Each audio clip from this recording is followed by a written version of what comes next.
కూడా తెలుస్తుంది కదా ఏళ్ల తరబడి చేసే మోసం. అంటే మీకు లేటెస్ట్ ఎగ్జాంపుల్ చెప్పావు.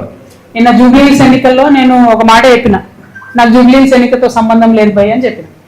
సరే అయినా సరే ఒక 15 మంది ఇండిపెండెంట్లు వచ్చి నా దగ్గరికి, అక్క ఇట్లా మేము విత్డ్రా చేసుకుంటాము, ఎవరికి సపోర్ట్ చేయమంటారని అడిగి, నేనన్నా నాకు సంబంధం లేదు భయ్ జూబ్లీహిల్స్ ఎన్నిక, మీరు ఎవరి దగ్గరికి అన్నపోండి అని చెప్పి అది చక్కగా హరీష్ అన్న దగ్గర పోయి, తర్వాత వాళ్ళు చెప్పిన ముచ్చండి నేను నాకు చక్కగా హరీష్ అన్న దగ్గర పోయి, నేనంటే బీఆర్ఎస్ పార్టీ లేను, నేను ఏ పార్టీకి సపోర్ట్ చేయదలుచుకోలేదు కాబట్టి నేను దూరం ఉన్నా.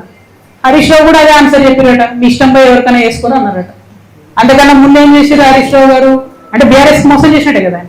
అంతకన్నా ముందు ఏం చేసారు హరీష్ రావు గారు, ఎలక్షన్ పెట్టక ముందే ఈ పలానా క్యాండిడేట్ పెడితే మీకు సపోర్ట్ చేస్తా కాంగ్రెస్ కానీ చెప్పిరట పైకి, వాళ్ళు వద్దన్నారట.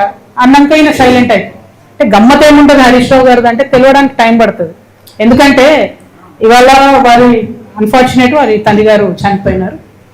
అయితే వారు లోపల ఉన్నారు ఇంట్లో. అక్కడి నుంచి కూడా ఎలక్షన్ అవుతున్న సమయంలో టెలికాన్ఫరెన్స్లు అవి పెట్టి మాట్లాడారు.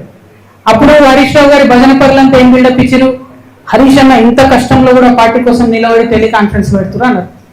రిజల్ట్ ఉంటాయే వరకు ఏం భజన మొదలెట్టింది నిన్నటి నుంచి. హరీష్ అన్న లేకపోయా, హరీష్ అన్న ఉంటే అసలు ఇక ఒక్క సీటు కానీ వేసి ఉంటే హరీష్ అన్న జూబ్లీహిల్స్ గెలుస్తుంటే మన లెవెల్లో మళ్ళీ పెడుతుంది. అంటే వెంటనే తప్పించుకోవడం, అప్పటి వరకు మోసం చేయడం ఇది హరీష్ రావు గారి నైజం. సో ఇంటి దొంగని ఈశ్వరుడైనా పట్టలేడు అన్నట్టు చాలా టైం పట్టింది. ఏదో నాకు తెలిసింది కాబట్టి నేను గట్టిగా మాట్లాడుతున్నా కాబట్టి నన్ను బయట వారేసి, బట్ అక్కడ ఉన్న వాళ్ళు వారు ఆలోచన చేసుకోవాలి. At the same time Ramanna కూడా ఒక సభ కాగానే ఏదో మేమే సార్ను మోస్తున్నట్టుగా కార్టూన్ లేపించేసుకొని, హరీష్ రావు గారు సార్ను మోసినట్టు ఒకసారి, రామన్న గారు సార్ను మోసినట్టు ఒకసారి, ఎవరైనా మేమంతా సార్ కింద బచ్చగల్లం అందరం బచ్చగల్లం ఉంటే బాగుంటుంది. ఇలా నన్ను బయటకు వారేసింది కాబట్టి నేను నెత్తి మీద బతుకమ్మ ఎత్తుకున్నట్టు నెత్తి మీద తెలంగాణ సమస్యలు ఎత్తుకుని తిరుగుతున్నాయి అలా. కాబట్టి నేను బలంగా మాట్లాడుతున్నాను. బట్ ఒక పార్టీలో ఒక సిస్టంలో ఉన్నప్పుడు నాయకుడు కోరుకున్నా చేయాలి.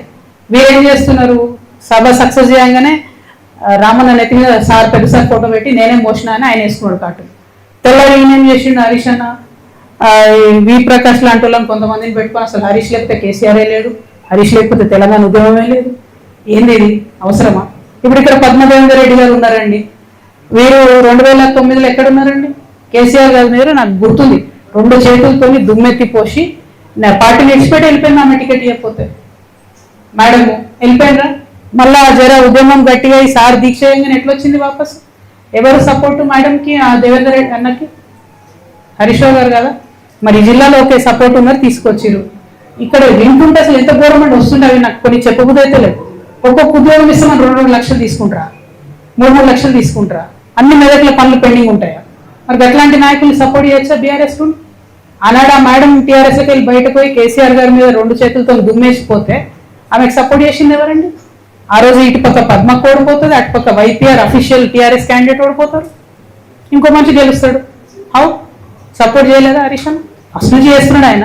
నేనేమంటున్నా అంటే ఫైట్ ఉంటే స్ట్రేట్ ఫైట్ చేయాలి. ఇప్పుడు నన్ను బయట వారేసిరు, నేను సింపుల్గా ఏం చేసిన, సరే పోయి నన్ను బయట వేసిరు, నాకు తెలిసిన కాడికి నేను ప్రజా సమస్యల మీద ఎత్తుకొని తిరుగుతా అంటాను.